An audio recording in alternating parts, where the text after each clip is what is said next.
Foreword. Luang Por Thoon wrote Line of Practice for Mental Development shortly after he attained arahantship. Though the book is short in length, it contains more than enough for one to follow in Luang Por's footsteps. It covers the entire path of Dhamma practice, starting from practicing concentration, samadhi, in order to establish steadfast focus, that which is called puru, or heightened focus consciousness, to using wisdom, paññā, to contemplate the body and mind, to ultimately extinguishing the five aggregates, khandha, of form, rupa, and mentality, nama, and attaining enlightenment, nibbana. Should you desire more details, you may find them in the books that Luang Por wrote later in his life. Machiyo Saranya Tiangun, San Fran Dhammaram Temple, June 2025.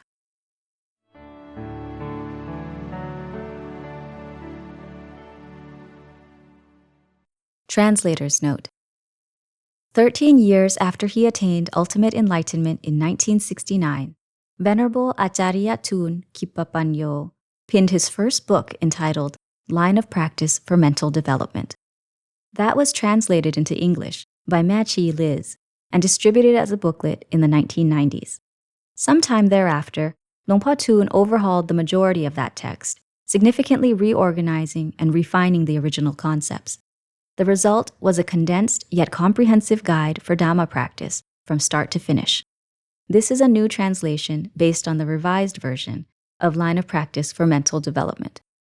In this book, Luang Por Thoon refers to puru. Puru literally translates to one who knows, or the knower in Thai. If you were to pinch your arm and zero in on the sensation of being pinched, as if mentally squinting to see it more clearly, while remaining keenly aware as your mind processes the sensations as they shift from intense to dull to no more pain, that laser-like state of knowing or heightened focus consciousness is what we call puru. I have opted not to use a translation of the term, but to keep it as puru so that the reader can easily identify the concept throughout the text. One could say that aramana is the main topic of this text. In Thai, aramana refers to mood, emotion, or temper. In Pali, aramana translates to object, sense object, preoccupation, or focus of the mind at a given moment. It is that which serves as the basis for the mind's focus when the internal sense bases, eyes, ears, nose, tongue, body, come into contact with the external sense bases, form, sound, scent, taste, touch. There are 6 kinds of sense objects: form or visible object, sound, scent or odor, taste or flavor, touch or tactile sensation, and mind or mental object. The 6th sense object, mind or mental object, is called Dhammaramana. It is the impression left by past sense objects that may be conjured by the mind even without any external stimuli. After an aramana or sense object arises in the mind, the 4 mental aggregates of vedana, feeling, saññā, recognition or memory, sankhara, mental formations, volitional thought, fabrications, imagination, and viññāna, consciousness, have something to focus on and can begin to carry out their duties. There is consciousness of the object, recognition and memory of the object, and mental formations of the object, ultimately giving rise to a feeling that is either pleasing, displeasing, or neither pleasing nor displeasing, referred to in Pali as ittaramana, anittaramana, ubekharamana, respectively.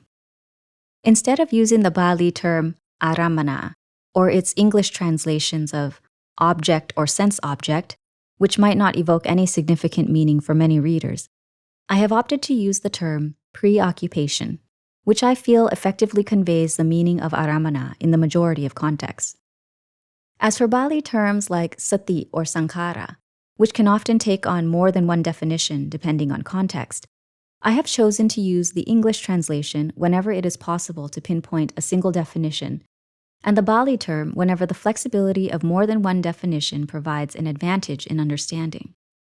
Sati literally translates to memory or recollection, but more often refers to mindfulness, awareness, attentiveness, or focusing the mind on an object.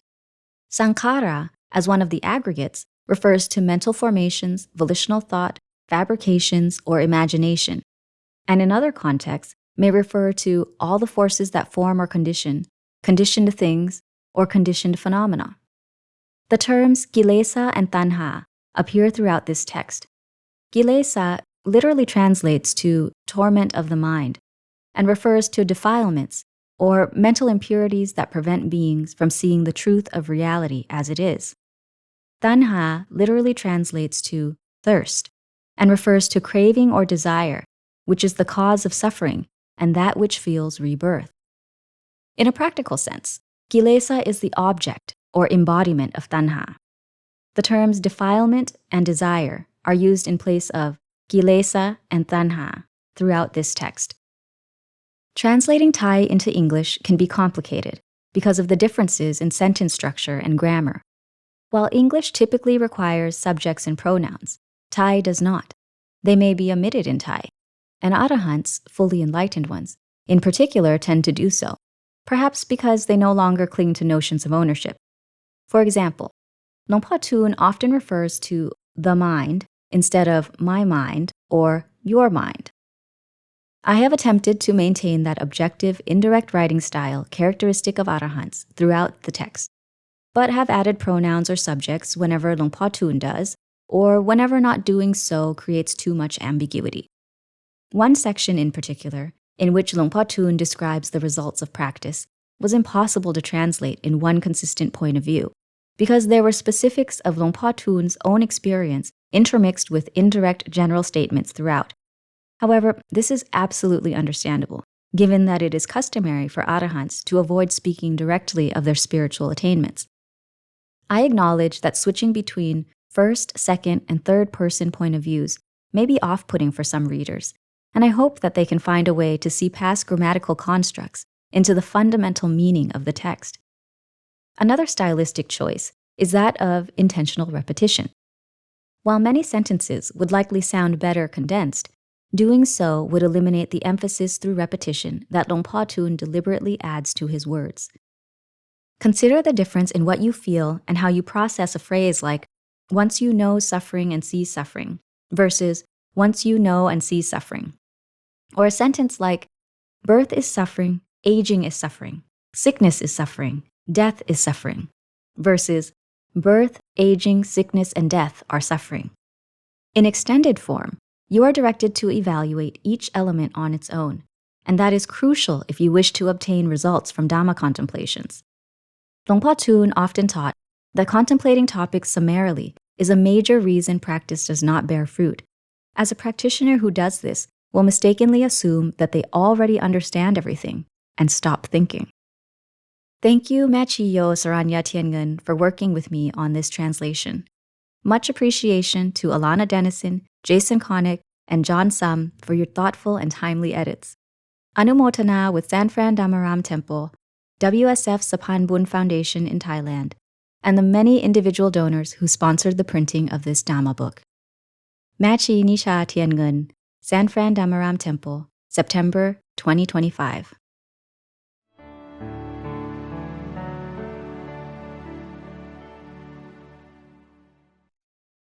Preface. Line of Practice for Mental Development was the first book that I ever wrote. It was written in 1982 at Wat Pa Nong Song Hong in Khai Bok Wan Subdistrict, Mueang Nong Khai District, Nong Khai Province, Thailand, and has been printed 5 times since then. This book is an abbreviated collection of methods and models for mental development that make Dhamma practice easy to understand. It includes techniques for conducting meditation, samadhi, as well as techniques for contemplating with wisdom, panya, that lay the foundation for the development of vipassana, or clear intuitive insight. Without a foundation of wisdom contemplation, there is no way for vipassana to arise. It is like how an individual who has earned a PhD must have already learned the basic ABCs. Similarly, individuals who have practiced the Dhamma and have come to know and see the conditions of nature, sabhava Dhamma, and universal truths, Dhamma, as they truly are, must have already learned basic wisdom. Thus, may you practitioners develop a foundation of right views, samadhi, and right thoughts, samma sankappa, according to the causes and conditions of those universal truths as they exist in reality. In that way, your minds, citta, will truly know and see the conditions of nature. I wish to sincerely thank my followers who arranged the printing of this book and anumotana with their righteous intentions. May all of you swiftly accomplish results from your Dhamma practice. Venerable Ācariya Thoon Khippapañño.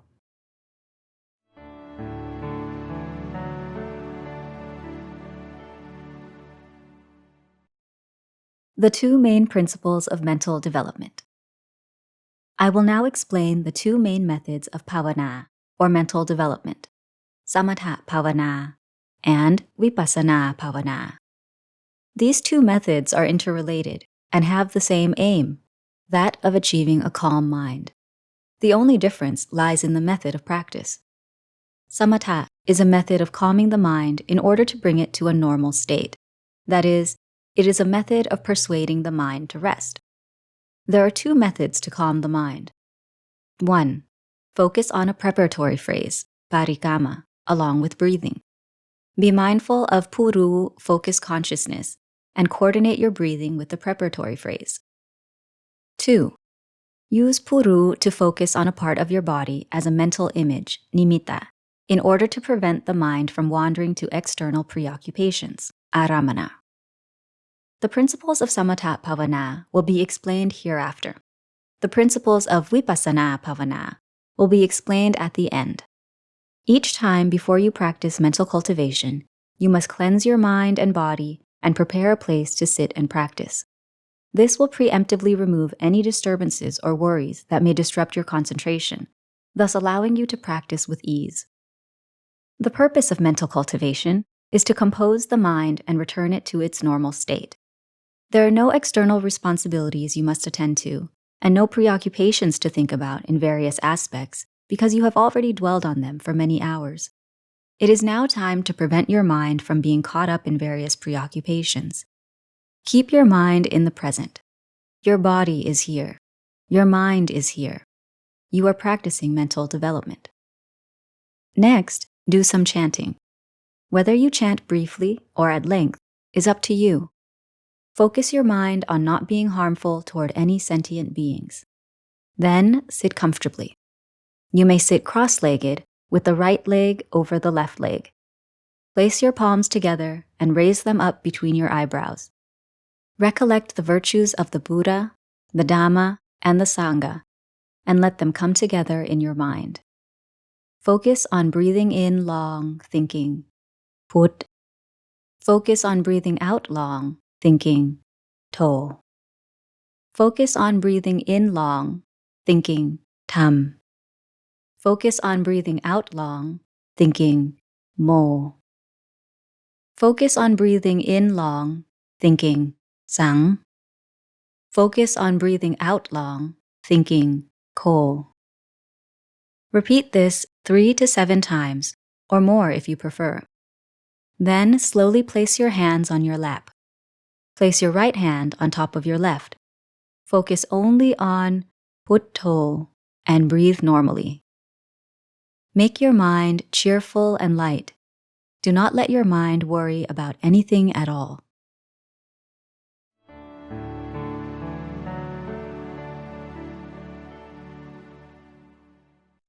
How to coordinate Parikamma words and breathing. I will briefly explain how to coordinate puru, focus consciousness, with breathing, in order to make it easier for readers to put into practice. First, establish mindfulness and focus on coordinating inhaling with the Parikamma word, put. Focus on coordinating exhaling with the Parikamma word, to. Your breath is there, and even if you do not pay attention to it, it will continue to move in and out on its own. Focusing on breaths and coordinating them with Parikamma words is merely a method of establishing mindfulness of puru. It helps strengthen mindfulness. You must do it with intention. You must be intently conscious of breath entering of its own accord. You must be intently conscious of breath leaving of its own accord. Whenever you are not intently conscious of breath entering, that means your mindfulness has slipped. Whenever you are not intently conscious of breath leaving, that means your mindfulness has slipped. Therefore, practice being mindful of breath entering of its own accord and mindful of breath leaving of its own accord. Once you become proficient, it will not be difficult. You will be instantaneously conscious of them. This is the initial intention. When you have mastered Parikamma and breathing, focus on being conscious of whether the breath is rough or subtle. If the breath is still rough, then continue to watch it. If the breath is subtle, your mindfulness has not slipped, and you are instantaneously conscious of the breath, then you can let go of the Parikamma. Focus on knowing when breath enters and knowing when breath leaves. Fix your attention only on breath. When your mind and breath become subtle, it will manifest in the body in various ways. For example, certain parts of the body or the entire body may appear to grow or shrink. Sometimes, the body may appear to become taller or shorter. If this occurs, do not be afraid. It is merely the physical manifestation of the condition of the mind. You should immediately focus puru mindfulness on breath becoming more and more refined. Once it is fully refined, other symptoms will manifest. That is, your breath will appear to shrink smaller and smaller, become fainter and fainter, and shorter and shorter. One who fears death will immediately withdraw at this point. However, if these symptoms manifest, there is nothing to fear. The mind is about to become calm. You are about to see the miracle for yourself. Immediately focus on only knowing breath. If the breath is faint, know it. If the breath is as small as a gossamer, know it. The breath will be short and only in the throat. In the final moment, breath will cease. When breath ceases, the mind is tranquil and free from the burden of breath. The mind is serene and enveloped in a brilliant radiance and completely unaware of the physical body. There is only inner light, peace, and happiness. Nothing in this world can compare to the happiness of mental tranquility. As the Buddhist proverb goes, there is no happiness other than peace.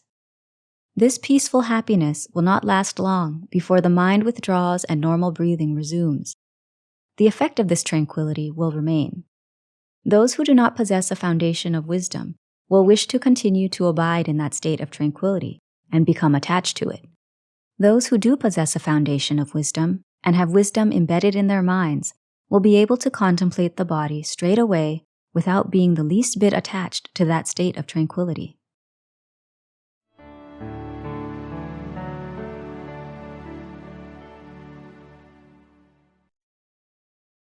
How to focus on the body and know the body during tranquil meditation.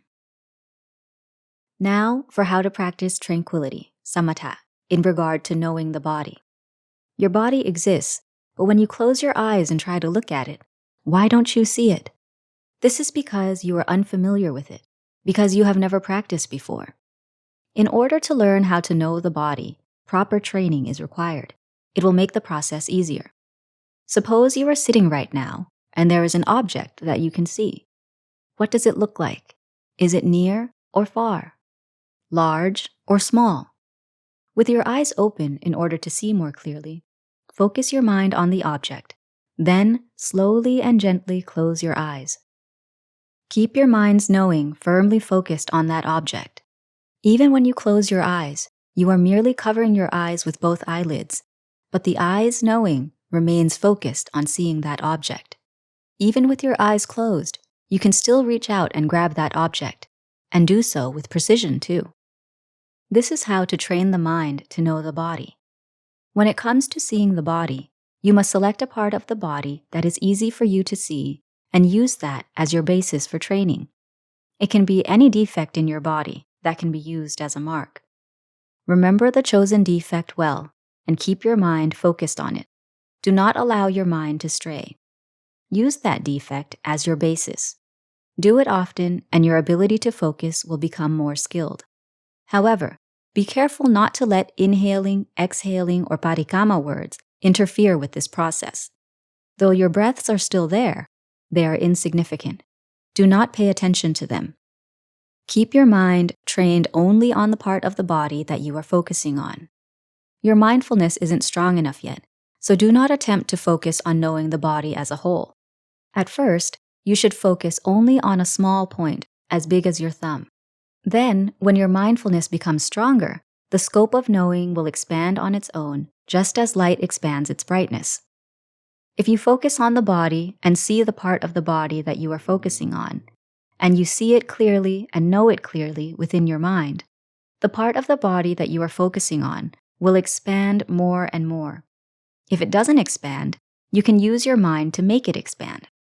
If when you expand it, you cannot see it clearly, then do not expand it yet. Keep your mind focused on the body part as before. You can sit and focus on it, walk and focus on it, or lie down and focus on it. However, lying down and focusing on it does not yield good results because your mindfulness is weak in that state. You will become drowsy and want to fall asleep. Therefore, focus while in the 3 postures of standing, walking, and sitting continuously. The first time you attempt this, you may feel discomfort because you are not used to doing it. No matter how much you try to focus, you will only see darkness. However, keep trying to focus, sometimes with your eyes closed and sometimes with your eyes open. When you focus on the body part with your eyes open, remember the morphology of that part of the body well. Then, slowly close your eyes while keeping your attention fixed on that particular body part. Do not let your concentration waver. It should be as it is with your eyes open. If when you focus on the body part, you are unable to see it, that indicates that your mind's knowing is not quite ready. Once it is ready, the mind will gradually start to know that object. It will be a faint or vague kind of knowing at first, but after practicing it often, this knowing will become clearer. If you are not skilled in focusing on the body in order for the mind to know the body, no matter what theoretical knowledge you contemplate, it will not be effective. If you were to contemplate any learned knowledge, such as the filthiness of the body, asubha, you will not see it as rotten or decaying. Even if you were to contemplate the filthiness within the body, your mind will not see it accordingly. You will not be able to distinguish between the different parts of the body. Why is this? Because there is no true knowing or true seeing within your mind. Thus the ancient adage, hit the jungle to scare the tigers. Knowing how filthy the body is in a casual manner, without knowing and seeing it for yourself, is insufficient to engender disgust within your mind in any way. When you know and see it for yourself, that disgust is bound to arise within your mind. When you focus on knowing and seeing a part of the body as it exists in reality with your own mind, it will give rise to disinterest and lessen your attachment to the body. The term, my body, will fade as the mind comes to see the body as it truly exists. You can contemplate the body by applying the external knowledge you have learned, but will you be able to develop disinterest in the body within your mind? There is no way this will happen. This is because you do not know the symptoms of the body and do not see the characteristics of the body. How could the mind ever become disinterested? Therefore, focus on knowing and seeing the symptoms of the body with the mind first, then consider those symptoms with wisdom, and make sure the mind knows and sees accordingly. Whichever part of the body you contemplate, your mind sees it accordingly. Regardless of whether it is an external or internal part, the mind sees it all according to the rational truth. Once your mind is truly able to see your own body, you will also be able to see other people's bodies clearly, just as you see your own body. When your mind clearly sees your own body and other people's bodies in this manner, lust and desire will lessen. That is, they will not flare up. When the mind sees the body like this subdued, peaceful state of mind will be a part of the path that leads to vipassana, which is wisdom.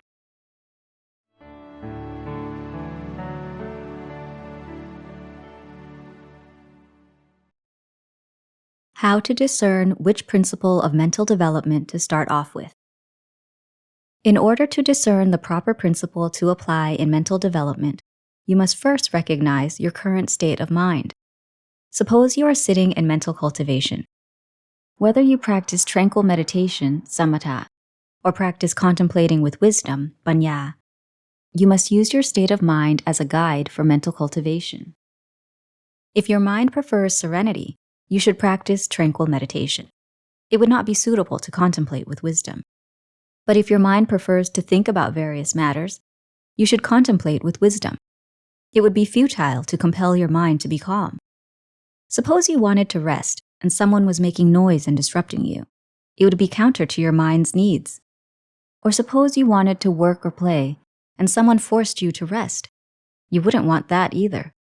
The method of discerning which principle of mental development to start off with depends on your state of mind. If your mind prefers serenity, start with serene meditation and follow with wisdom. If your mind prefers to think about various things, start with wisdom and follow with serene meditation. May you understand this accordingly. I have already written about the methods of calming the mind. One method is that of determining in-breath and out-breath. Another method is that of focusing on the body and knowing the body. I have already explained both previously. Choose whichever method you want, depending on your inclination.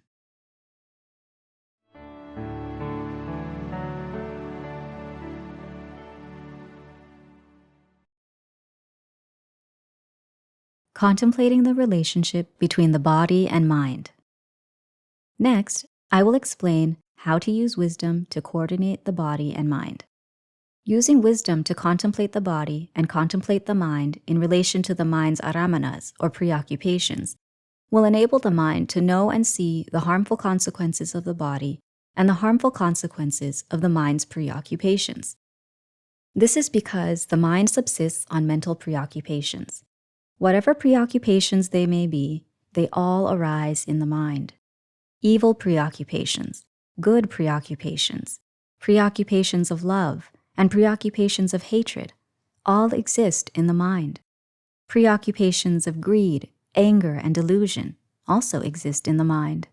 Preoccupations of passion and lust also exist in the mind.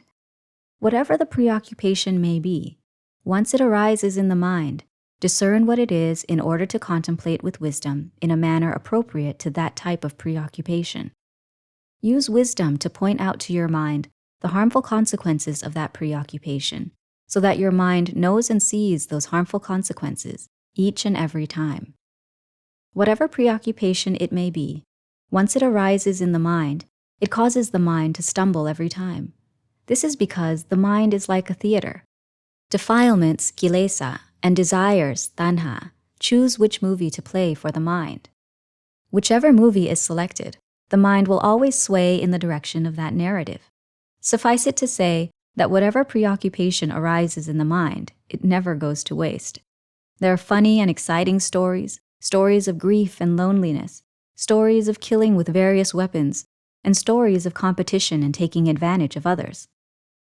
Defilements and desires perform all kinds of stories. The mind cannot remain idle. The moment one story ends, another begins in an endless cycle. The mind that dwells in these preoccupations is never bored.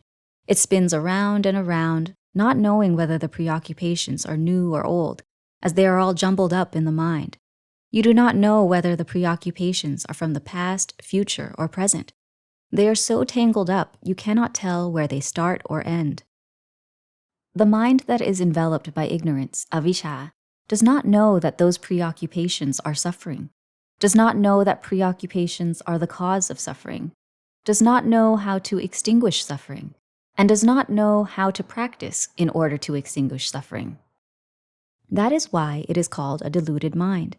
That is, it is deluded by the preoccupations that arise in the mind. These preoccupations cause the mind to worry and struggle. This happens because the mind does not see the harm in these preoccupations and is pleased because it is accustomed to them.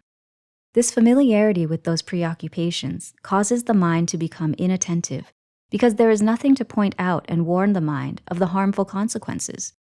As a result, the mind does not know to seek a way to fix itself. Thus, the mind is stupid and foolish. It allows desires to lead it by the nose. It happens so quickly that the mind does not see it coming. It thinks alone in a vacuum, along foolish lines of thought. Whatever preoccupation arises, the mind runs after it without awareness.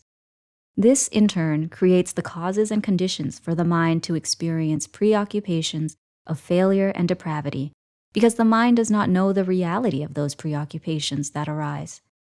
This is why it is said that defilements encourage the mind to conform to the various preoccupations that arise. In order to wash and cleanse the mind, you must wash the mind's views so that the mind reverses its manner of thinking. This way, the mind will be sharp and intelligent and know cause and effect, beginning and end. This relies on wisdom to train the mind to know according to the preoccupations that arise within it. These preoccupations arise through many channels. That is, when the eyes, ears, nose, tongue, and body come into contact with forms, sounds, scents, tastes, and touch, preoccupations will arise in the mind. These are called Dhamma, or mind objects. Mind objects are what cause the mind to become obsessed with ayatana-based aramana, or sense-based preoccupations. When one of these sense-based preoccupations arises in the mind, you must observe and determine from which sense base that preoccupation originated. Focus on knowing that preoccupation first. That way, you can teach the mind to recognize the extent of harm that preoccupation may cause, so that the mind will no longer be obsessed with it.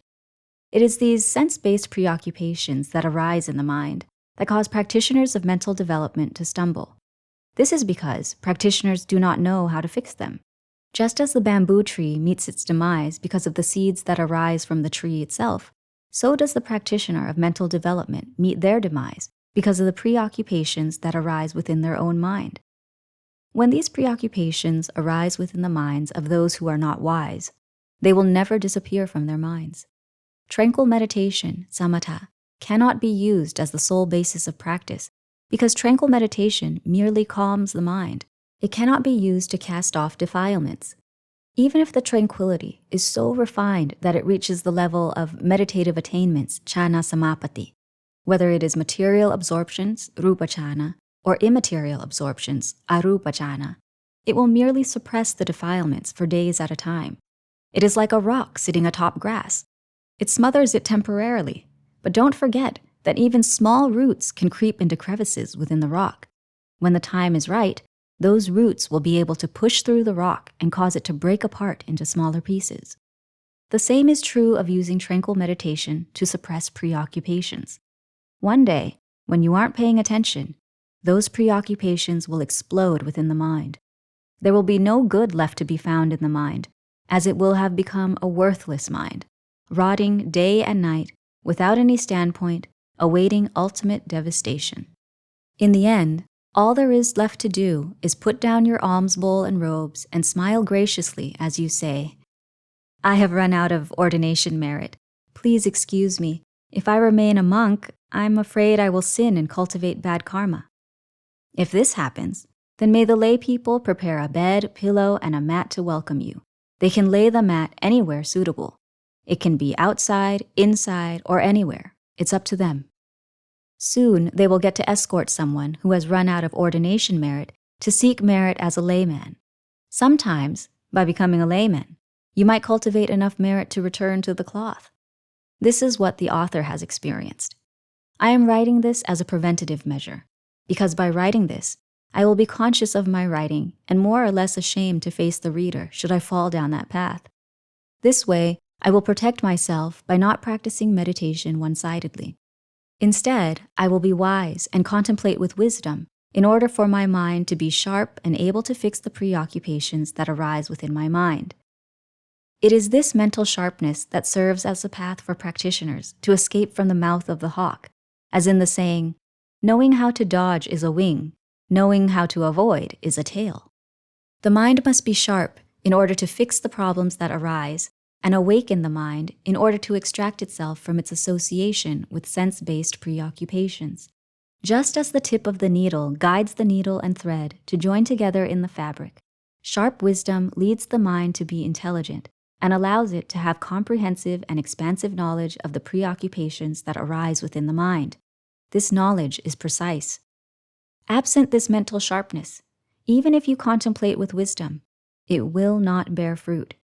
It will skip back and forth, and you will be unable to establish a foundation of wisdom. Defilements and wisdom each have their turn, but fail to ever meet and confront one another face to face. All that you see are the traces of excrements that defilements have left as a gift for you. Laziness, inactivity, anger, delusion, eating too much, and sleeping too much are all excrements of defilements. If defilements happen to meet wisdom, it will be when wisdom is careless and not paying attention, so it allows defilements to defecate on the mind and cause a big stink. All of this is due to wisdom not being sharp enough. It is like the saying, all hat and no cattle, or the method of, hit the jungle to scare the tigers.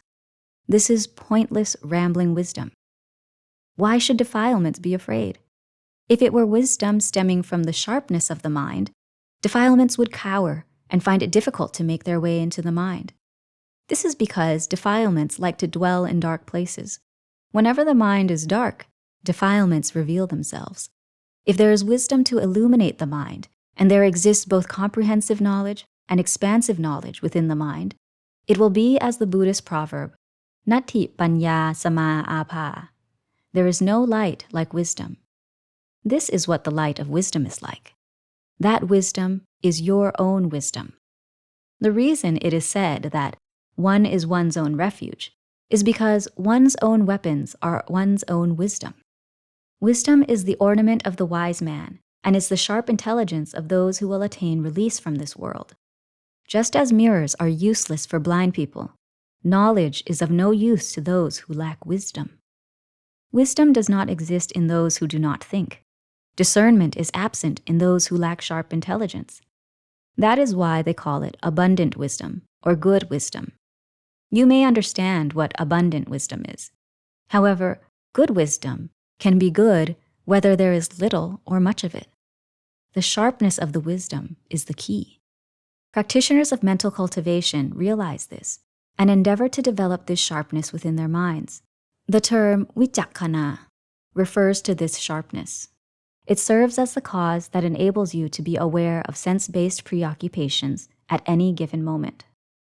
If you lack sharpness, your mind may easily be distracted, and you will not know how to fix the preoccupations that arise within your mind.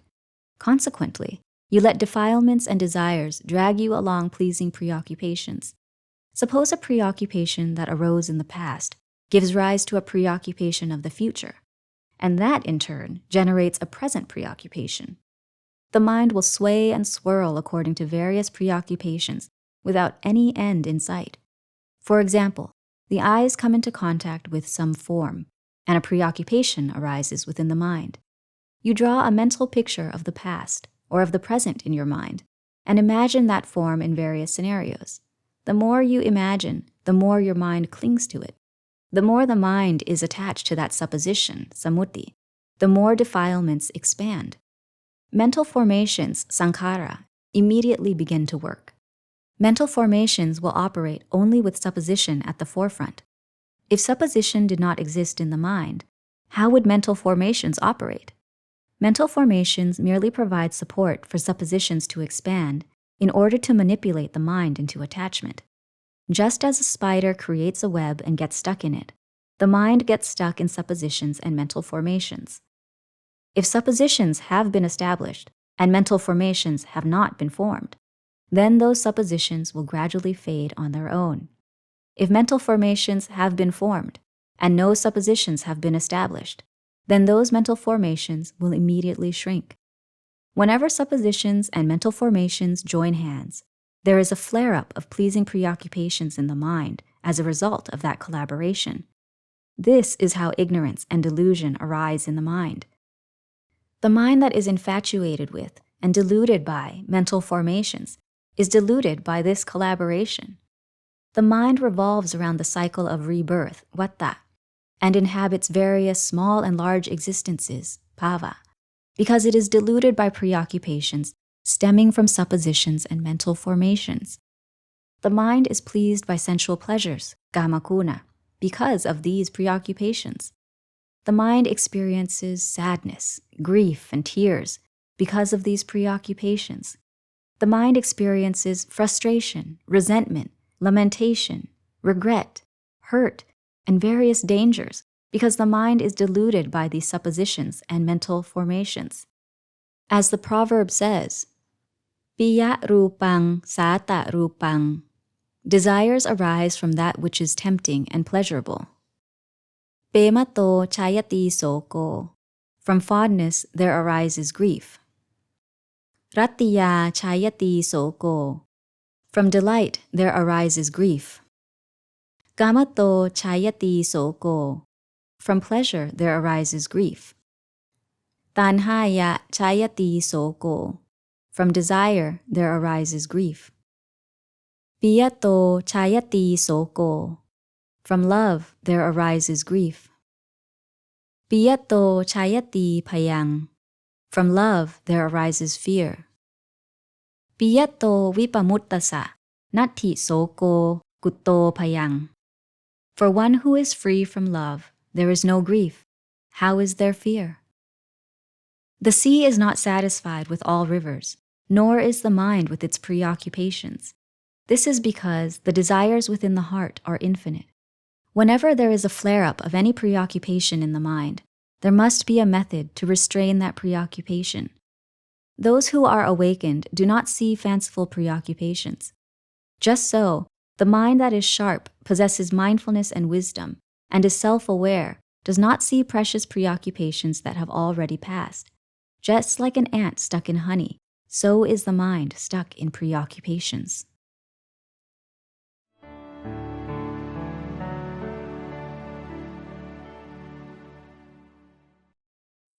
How to know the mind and its preoccupations. Practitioners of mental development should understand how to know the mind's preoccupations and how to know the mind. The method is a subtle one. Practitioners who are unfamiliar with it may not understand. Keep trying to do it continuously until you become skilled and capable. Do it with great intention. The truth cannot escape the truth, and at some point it will appear. Each time before you practice mental cultivation, be mindful and pay close attention to the mind's preoccupations. Make your mind light, like when you are practicing tranquil meditation. However, the focus of knowing will be different. Tranquil meditation relies on either the body or breath as the point of focus. However, this method of knowing the mind's preoccupations does not have the same objective. That is, you will not be focusing on watching the body or watching breath. Even though the body and breath are present, you do not pay attention to them. Even if you do know them, it is merely knowing them in a general or vague manner without intending to see. Be mindful only of knowing the mind's preoccupations. It is somewhere in the middle between the body and breath. The mind's preoccupations are not always the same. Sometimes it is different, and sometimes it is the same. Sometimes it is exciting, sometimes it is a preoccupation of love or lust. Whatever preoccupation it may be, take note of that type of preoccupation. Do not try to search for the source of that preoccupation. This is very important. If you search for the source of the preoccupation, within a blink of an eye, the supposition that caused the preoccupation will immediately surface. During this period, keep the mind composed and steady.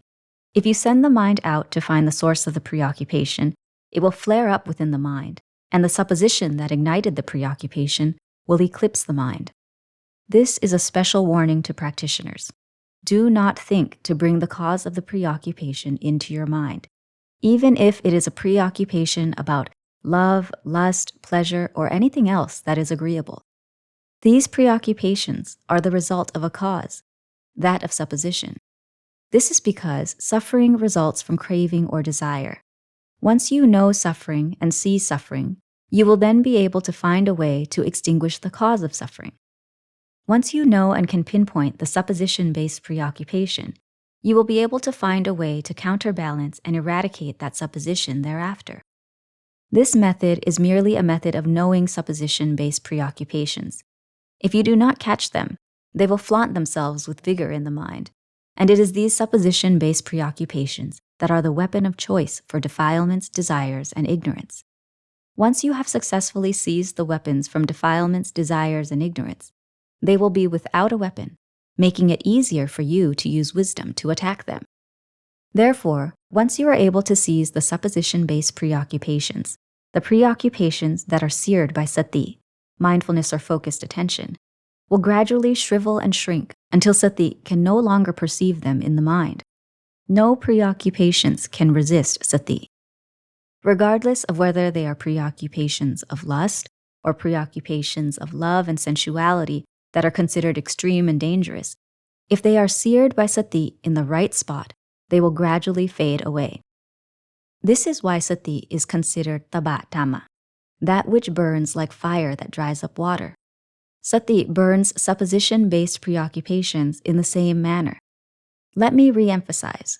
When sati sears the preoccupation, you must be especially cautious not to allow the mind to focus on the supposition that is the source of the preoccupation at all. If you focus on or draw an imaginary picture of that supposition, it will be like pouring gasoline onto a fire. When you use sati to sear the preoccupation until it subsides, do not assume that it has been extinguished or has vanished. It has merely been weakened. Next comes time for wisdom. You must have a method to teach the mind to see the harmful consequences of the mind's delusions. You must point out to your mind the harmful consequences of the mind's preoccupations. You must point out to your mind the harmful consequences of being overstimulated so that the mind knows it, hears it, sees it, and receives the teachings of wisdom. You must use wisdom to teach the mind so that the mind receives the teachings of wisdom. In this way, the mind will see the harm in being mentally overstimulated. It is just like how a mischievous child must be taught by parents repeatedly in order to become smarter and know how to take care of himself. The mind that is under the control of defilements and desires does not know its own faults and is dazed and subject to that which is pleasing, satisfying, or that which defilements and desires dictate. Just as those who have gone astray and repented and rejoined the governing party, so is the mind that has gone astray and gotten lost in the world and lost in the rounds of rebirth within the three realms of existence that surrenders to wisdom. Thus, practitioners, let me reiterate once more. Each time before you practice, focus on using this method as a basis for wisdom. Whenever preoccupations do not flare up in the mind, focus sati on knowing the preoccupations of the mind every time. If the mind's preoccupation is rough, then know that it is rough. When the mind's preoccupation is subtle, then be conscious of it and keep being aware of that subtle preoccupation. If the mind has a preoccupation of lust, then let it be known. If the mind has a preoccupation of anger, then let it be known. If the mind has a preoccupation of any kind of suffering, then let it be known. If the mind has a preoccupation of happiness, then let it be known. If the mind does not have any preoccupations of suffering or any preoccupations of happiness, then let it be known. If the mind has a preoccupation of indifference, then let it be known. Keep the mind focused on knowing the various preoccupations of the mind. Or, if the mind has a preoccupation of emptiness, then let it be known. But do not become too attached to this preoccupation of emptiness, or else it will turn into meditative attainments, jhana samapatti. Always come back to using wisdom to contemplate the body and the preoccupations that arise within the mind.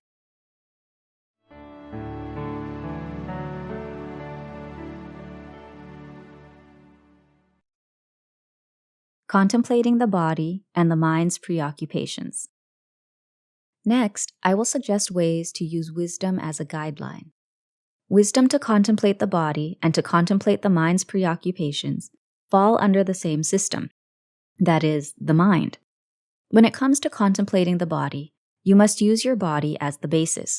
That is, you must see the changes in the state of the body, the suffering in the body, the insignificance within the body, and the filthiness of the body. When contemplating, you must start with birth. You can start from conception or from the moment of initial awareness of your surroundings up to the present time or into the future. For example, when contemplating the birth of the body, though you cannot see it, you must imagine it in a way that is consistent with the principles of change according to reality. Conception relies on a drop of fluid from each parent, namely, that which is called kalala.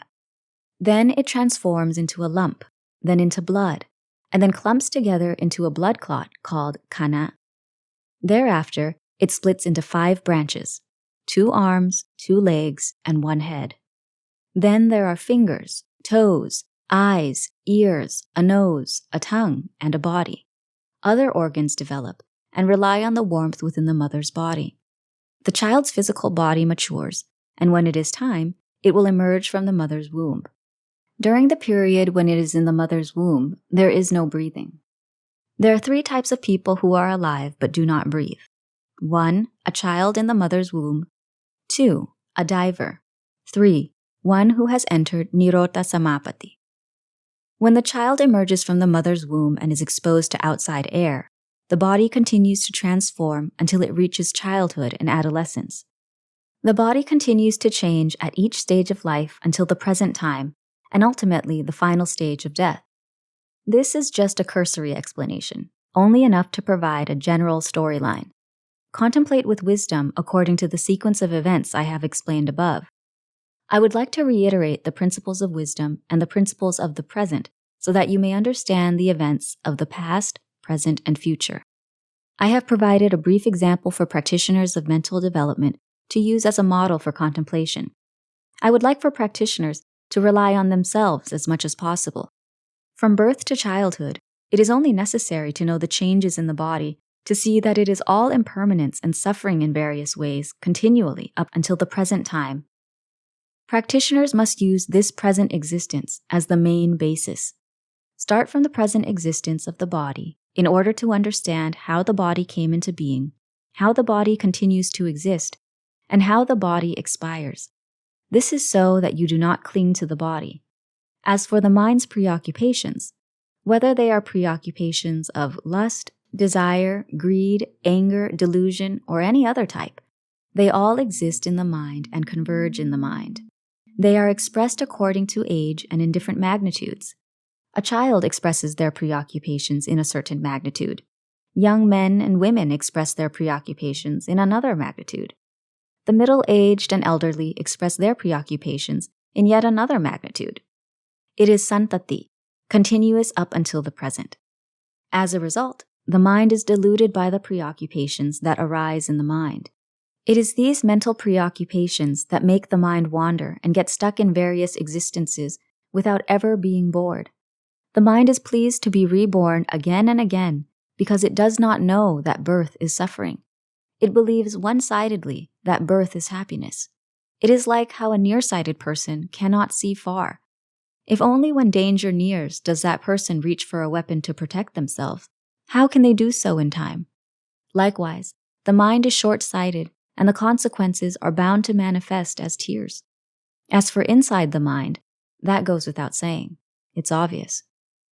Thus, practitioners must use wisdom to contemplate the mind's preoccupations that arise from the external environment, that is, forms, sounds, scents, tastes, and touch, as causes, in order for the mind to observe and know according to the causes and conditions. Before your mind becomes pleased with external forms and sounds, your mind must first be pleased with your own self without realizing it. This is called upadana khandha. Preoccupations of lust and desire already exist in our minds, so the mind draws in those forms and sounds in order to weave them into the mind. Forms, sounds, scents, tastes, and touch are things of this world, regardless of whether or not you were born into the world or whether or not you are dead. Forms, sounds, scents, tastes, and touch still exist. The fault is in our clinging to them. It is this not knowing that gives rise to delusion and gives rise to the belief that we are the cause. Thus, we must extinguish the cause, that is, ourselves. Wherever a cause arises, there you extinguish it. If the cause arises from yourself, you must find a way to extinguish that cause within yourself. When putting out a fire, if someone were to extinguish the smoke, the light, or the heat of the fire, they would be extremely foolish. This is because they are failing to extinguish the cause of the fire. Just so, when extinguishing the flames of the mind's preoccupations of lust and desire, it would be impossible to use meditation, samadhi, or meditative attainments, jhana samapatti, to completely extinguish the flames of lust, anger, and delusion from the mind. You must use wisdom to fix the root cause in order to change and undo the clinging to the notion that form, rupa, feeling, vedana, memory, sanya, mental formations, sankhara, and consciousness, vijnana, are self-identity. Form must be separated into parts, small and large. As for feeling, memory, mental formations, and consciousness, they are symptoms of the mind, not the original mind. The original mind shines radiantly within the mind itself. The term vijnana is not the mind, but it is the halo of knowledge that comes from the mind. This knowing of vijnanas is imbued with misery, that is to say, delusion and ignorance. Though it knows, that knowing is credulous and impressionable when it comes to defilements and desires. That is, it is knowing in a way that digs your own grave. It is like lights of different colors. The neon light that glows red, white, or green does not depend on the light, but from the coating on the bulb. Similarly, the way in which vijnana knows depends on its environment and is constantly in a state of flux, arising and falling away in an irregular and inconsistent manner. That is, there is no conscious restraint. Vijnana is knowing, that is, knowing how to create existences and rebirths. It is only skilled in knowing how to bind itself to this world. However, it does not know the Four Noble Truths, nor does it truly know the conditions of reality. If vijnana knows and sees wrongly in this manner, then other wrong knowing will follow. For example, knowing with sankhara will result in wrong mental formations. Knowing with sanya will result in memory being erratic and unreliable. Knowing with vedana will result in savoring preoccupations of happiness, suffering, and neither happiness or suffering. Knowing with rupa will result in knowing in a way counter to principles of reality. This wrong knowing gives rise to delusion, love, lust, and satisfaction over the world's various sensual pleasures. This is the cause of darkness that obscures reality.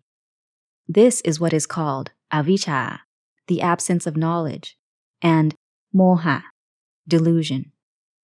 To put it more simply, the term avijja is not knowing the truth of the Four Noble Truths, that is, the truth of sabhava dhamma, or the conditions or principles of nature.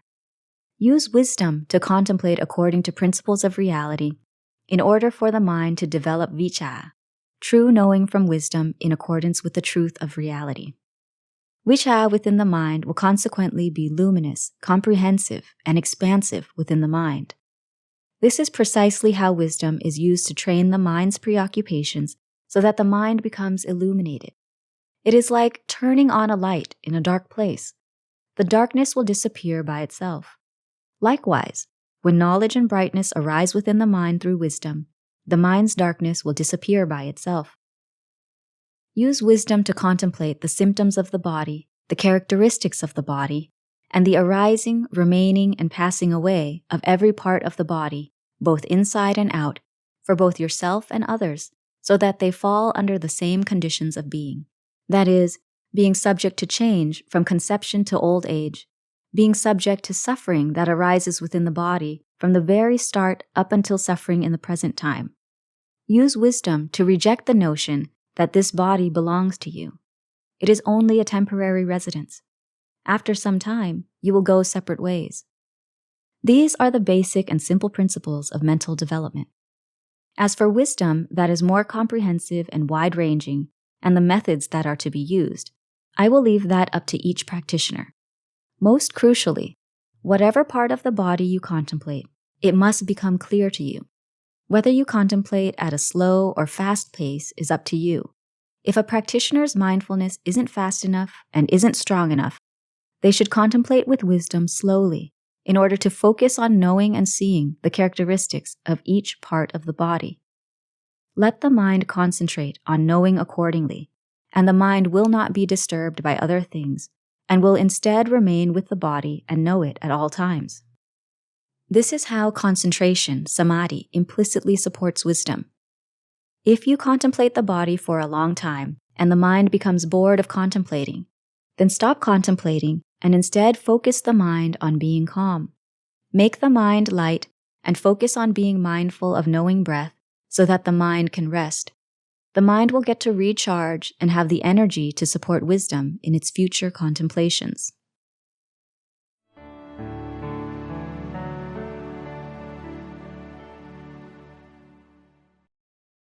Using wisdom to contemplate the 3 common characteristics. When it comes to contemplating with wisdom, you can do it while sitting, walking, or in any posture that is convenient. This is because, when contemplating with wisdom, the mind does not stay in one place. When using wisdom to contemplate, the mind knows and sees according to the conditions and characteristics that are contemplated. Every time you contemplate, use the 3 common characteristics as the guiding principle so that you see impermanence, anicca, suffering, dukkha, and not self, anatta. This is because the physical or bodily formations, rupa sankhara, and mental formations, citta sankhara, whether external or internal, near or far, coarse or refined, or superior or inferior, are all things that exist within this world.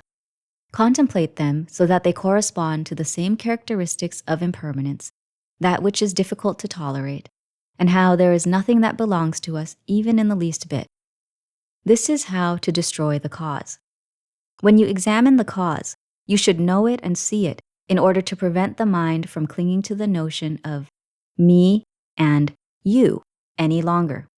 This is because wherever there is me, there is you. If there is no me, then where would you come from? It is because me is the cause that you results like a shadow of yourself. Whatever is a kana or clump produces a shadow. If there is no kana, then where would the shadow come from? Thus, destroy this clump with wisdom. Once it has been destroyed, santati, the rapid arising and ceasing of phenomena in succession that creates the illusion of continuity, of that clump will disappear. The illusion of continuity immediately becomes a non-issue. It is like with the heat of the fire and the fire itself. Once you extinguish the cause of the fire, the heat and the fire itself will immediately become a non-issue. Similarly, once kana has been destroyed, the continuity in asankhata dhatu and asankhata paccaya will also become a non-issue. Therefore, it is completely a Dhamma. Practitioners, initially, there will be some confusion in practice, just like when making a path to a certain destination. It isn't that you can just pave the road straight away. You must clear a path and have vehicles tear down the forest and mountainside. It is just as we see in various places. In order to pave the road so as to have a convenient route, there must be a great investment of money and labor. The initial stages of practice are the same way. There will be both wrong and right. You will stumble and fall and get back up again, and you will have to persevere and fight hard with the utmost intensity. This is up to the practitioner to do. Otherwise, you will fail or miss because mental cultivation is not limited by time, nor does it depend on sitting meditation or walking meditation according to a schedule.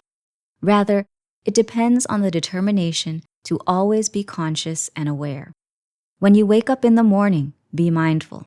When you go on alms rounds to and from the temple, or when you are arranging alms meals, you must be mindful. Wherever you may be, whatever posture you may be in, you must be mindful at all times. Use wisdom to contemplate, to know and see the arising and ceasing within the body and mind at all times, or know and see the arising and ceasing in external things at all times, in order to prevent defilements and desires from entering the mind. Focus on being mindful at all times so that you are ready to face defilements, desires, and preoccupations that arise in a timely manner.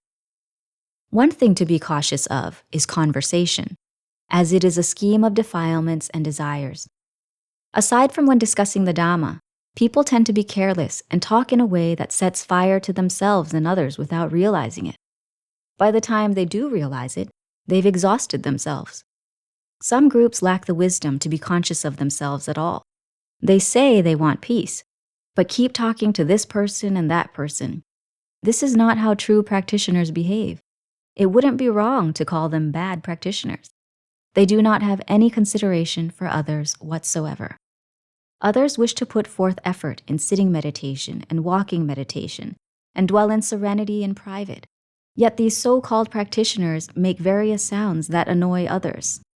Katang putasa me ratintiva viti patantiti kachi nukohang sunyakare apiramamiti. What am I becoming as the days and nights fly past? Is there an empty dwelling in which I delight? If you prefer peace and quiet, then others are bound to prefer the same.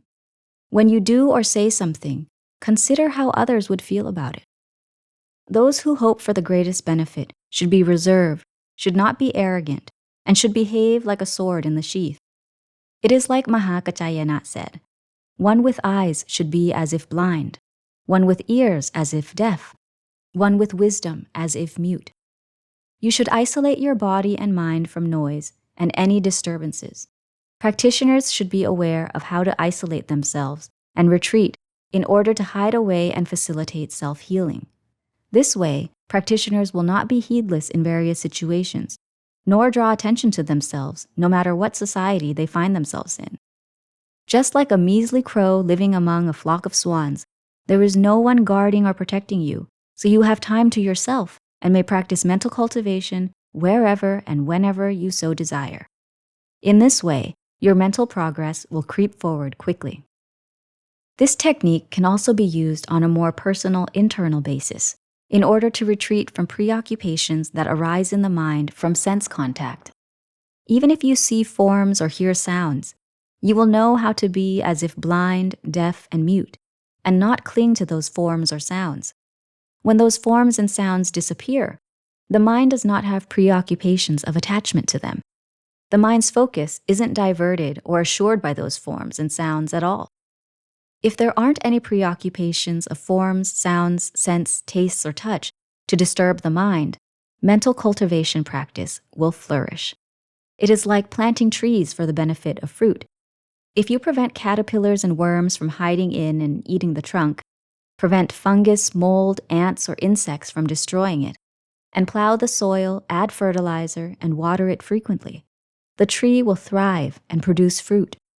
Practitioners must keep the mind in a normal state and not allow preoccupations, which are the enemy of the mind, to hide within and destroy the mind. The mind should always be at the ready. No matter where you are or what posture you are in, apply mindful wisdom to keep the mind composed. Do this continuously, non-stop, day and night. When you wake up from resting, you must be mindful to keep the mind composed in order to prevent it from going out and drawing external preoccupations into the mind. If you slip up, use mindful wisdom to eradicate those preoccupations right away. Otherwise, those preoccupations will accumulate little by little, day by day, and the mind will become dreary and miserable without realizing it. Ultimately, those preoccupations will become toxic in the mind. Therefore, endeavor to keep the mind from clinging to those various preoccupations from the get-go, so that those preoccupations do not arise in the mind ever again. Be watchful and maintain the mind continuously and steadily. Do not be heedless. Do not allow the mind to become intimate with those preoccupations, and do not allow the mind to become accustomed to those preoccupations ever again. By deliberately practicing mental cultivation in a consistent manner every day, uninterrupted, the fruits of practice will result. It is like a mango fruit that comes from a mango tree. At first, it has a sour taste. When it is ripe, it will have a sweet taste without anyone having to inject sugar into it. Just as the taste of a single mango can change, so can the results of practice change if a practitioner practices continuously. You will experience the fruits of practice directly. Miraculous calmness, understandings, and realizations will occur within your mind unexpectedly, without advance notice, and unprecedentedly.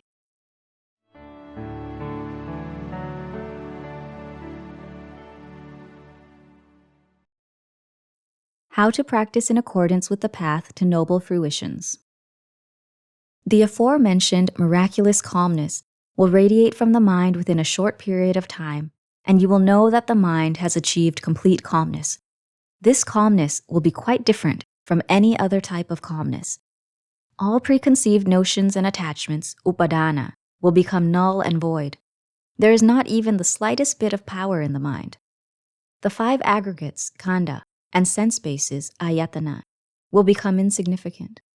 Knowing that results from the link between the aggregates and the internal sense bases are no longer connected to external preoccupations.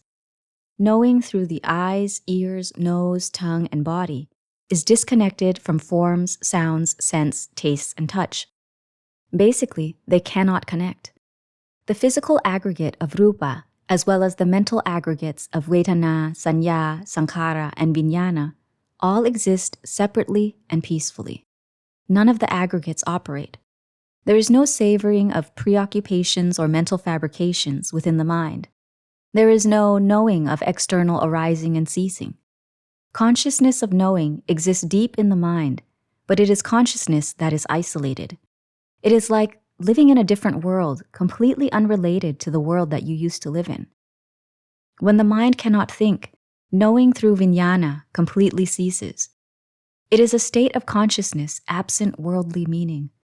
I will leave it to you practitioners to consider this for yourselves. What that state of being is like is difficult to find an analogy for the reader to understand, or it will be beyond the reader's scope of understanding. May you readers get to experience this calmness for yourselves. Then you will experience what the calmness is like and what the state of mind is like. Only when you know it and see it on your own will you be certain of it. Thereafter, this state of calm will remain for some time. Then it will change in another way. It won't matter what posture you are in. After only a slight change in the state of calmness, courage will be expressed in the mind with all its might. In which way will that courageousness go? What brings about this courage? This will be known by the practitioner. When the courage arises, whatever posture you find yourself in, whether you are contemplating or cultivating serenity, that courage will be such that the 3 realms of existence no longer seem to be significant. That courage will remain for a charitmakacitta. It will pop up in the mind, and in a split second, it will be immediately known. These words will be of the utmost importance. Virakha vimucchati, vimuttasaming vimuttamitti, yanang hoti. Through dispassion, he is released. With release, there is knowledge, released. Khina chati, busitang, brahmachariyang, katang karaniyang. He discerns that birth is ended, the holy life fulfilled, the task done. In that moment, you realize how amazing the Buddha is, and you want to go and pay homage to him, despite knowing that he has already passed into final enlightenment, nibbana. It is just like with the Buddha's disciples who attained enlightenment. No matter how far they were, they still traveled to pay their respects to him. However, there is no desire to share what you have known and seen with the Buddha. Simply getting to bow to him would be enough. If the Buddha were to ask about your experience within the Sangha, you would be able to relate the truth to him without the slightest bit of embarrassment toward the Buddha or the Sangha. Some are confident enough to speak among the Sangha, even in the presence of the Buddha, and speak according to their truth. If they were accused of bragging, it wouldn't matter. Wherever they go or whatever Sangha they find themselves in, they will be confident enough to say, Yassa makke va pale va kankha atti somang pucchatu. Should there exist doubt either in the noble path, makha, or its fruition, pala, let him ask me. If someone were to say this in this day and age, even if it were the truth, what would happen to them? Who would be the judge? After the understanding and realization of the truth has passed, the courageousness gradually fades until it is no longer. The wisdom used to contemplate various aspects of physical phenomena or mental phenomena, or the past, present, or future, in order to attain release from the cycle of rebirth, has achieved its purpose. All that remains is a feeling of repleteness. This feeling can last for 7 days. At first, it is in full bloom, then it gradually fades day by day. In approximately 7 days thereafter, the physical body will operate as normal. The knowing and seeing from before will revert back to knowing and seeing as normal. Knowing and seeing will become ekarating. There is no day or night. There is no ceasing or arising. There is no up or down. It is not shaken by any worldly flow. Thus it is as the words, katang karaniyang, the task is done. There is no work to do. There is no need to go looking for water to put out the fire anymore, because the fire has been completely extinguished. This is the final result of practice. I have explained it in brief, just enough for the reader to use as a guide. If you read this and still don't understand how to practice mental development, the author is ready to explain further. The principles of practice have been condensed and explained in brief in some parts, in order for the practitioner to more easily understand the methods of practice. Upon practicing, the results of calmness or of that which is known and seen may not be entirely the same. This is because each individual's nature or personality is different. Before the mind enters a state of calmness, it may initially express itself in different ways. Some may experience various nimittas or mental images, while some may not experience any at all. I would like to issue a warning to those who experience nimittas. If you experience nimittas that are adorable or scary, or hear sounds from near or far, whether they be sounds of humans or animals, pay attention to your mind and understand that it is happening because you are being deceived by defilements and mental fabrications, sankhara. Do not be so confident that it is being caused by anything else, and do not be afraid of that nimitta. Even if you are afraid, do not get up and leave. If that thing can destroy your life or eat you, then so be it. If only you dare to sacrifice your life, that vision will immediately disappear. If an adorable nimitta arises, do not allow your mind to reach out and conform to it, for it is merely sankhara deceiving you. If you do, it will keep coming back and pull you out of meditation. No matter what occurs, do not pay any attention to it. Focus only on knowing the mind. Pay no attention to the nimittas. If you possess wisdom, you will be able to take those nimittas and contemplate them in terms of the three common characteristics. For those who have the wisdom to be instantaneously conscious of sankhara, sankhara will not express or show itself. May you practitioners of mental cultivation understand accordingly. May you all be successful and reap the fruits of mental cultivation.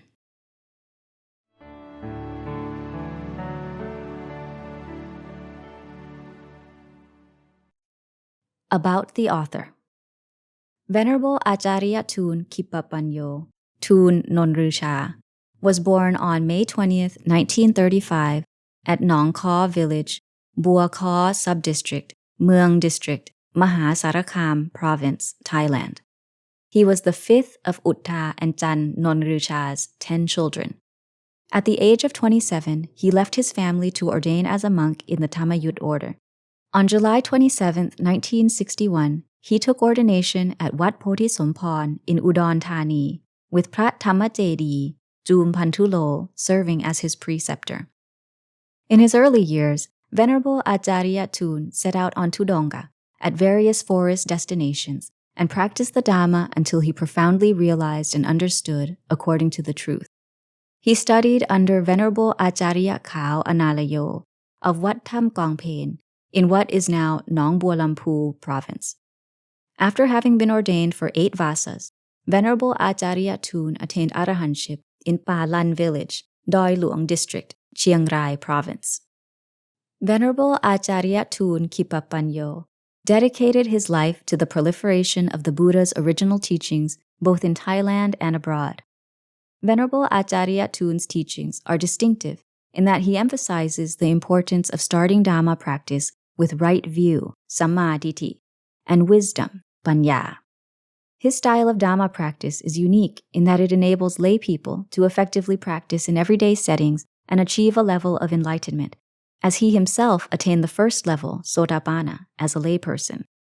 Venerable Ācariya Thoon also stressed the importance of developing both a comprehensive understanding and a true realization of the suffering, harmful consequences, and perils associated with each issue. In 1975, Venerable Ācariya Thoon established Wat Pa Ban Khaw, in Ban Phu District, Udon Thani Province. Today, the temple serves as a Buddhist landmark for devotees to honor and venerate the Buddha's teachings and holy relics housed in the majestic pagoda. The temple's founded in Venerable Ācariya Thoon's name in the metropolitan cities of San Francisco, New York, and Hong Kong, as well as the Dhamma retreat centers in America and throughout Thailand that train in Venerable Ācariya Thoon's style of cultivating wisdom, continue to grow to this day.